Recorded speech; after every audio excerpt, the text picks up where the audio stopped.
Hello everyone, Assalamualaikum and welcome to my new video. Today I'm going to make tissue paper flower. তো চলুন দেখি কিভাবে বানানো যায়। প্রথমে আমি দুটি টিস্যু পেপার নিয়েছি, টয়লেট টিস্যু পেপার। এরপর আমি যেভাবে ভাঁজ করছি ঠিক সেভাবে ভাঁজ করে নিতে হবে, আপনারা ঠিক সেভাবে ভাঁজ করে নেবেন। এবার আমি পেন দিয়ে পাপড়ির মতো এঁকে নিব।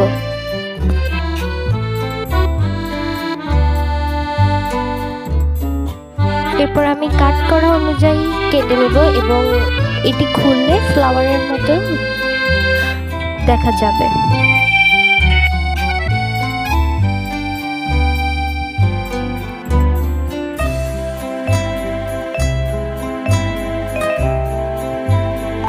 ঠিক একই প্রসেসে আমি 5টি ফুল করে নিয়েছি। এরপর আমি একটি স্টিক নিচ্ছি এবং একটি ফ্লাওয়ার নিয়ে এর মাঝে এভাবে ঢুকিয়ে দিলাম। এরপর গ্লু ইউজ করছি। এরপর গ্লুর মাথার সাথে এই ফুলটা আমি যেভাবে আটকে নিচ্ছি ঠিক সেইভাবে আটকে নিতে হবে। এভাবে আমি 5টি ফুলই ঠিক সেম প্রসেসে আটকে নেব।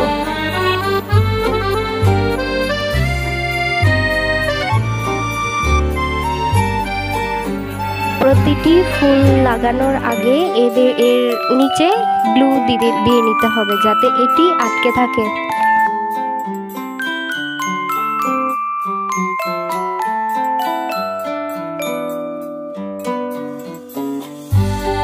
সবগুলো পাপড়ি লাগানোর পরে এর গোড়াটা ভালোভাবে চেপে নিতে হবে যাতে গ্লুটা ভালোভাবে লাগে। এরপর নিচের কাঠের অংশটি আমি এই পেপার দিয়ে ভালোভাবে জড়িয়ে নেব। যদি আমার ভিডিওগুলো আপনাদের কাছে ভালো লাগে তবে please like, share and subscribe to my channel.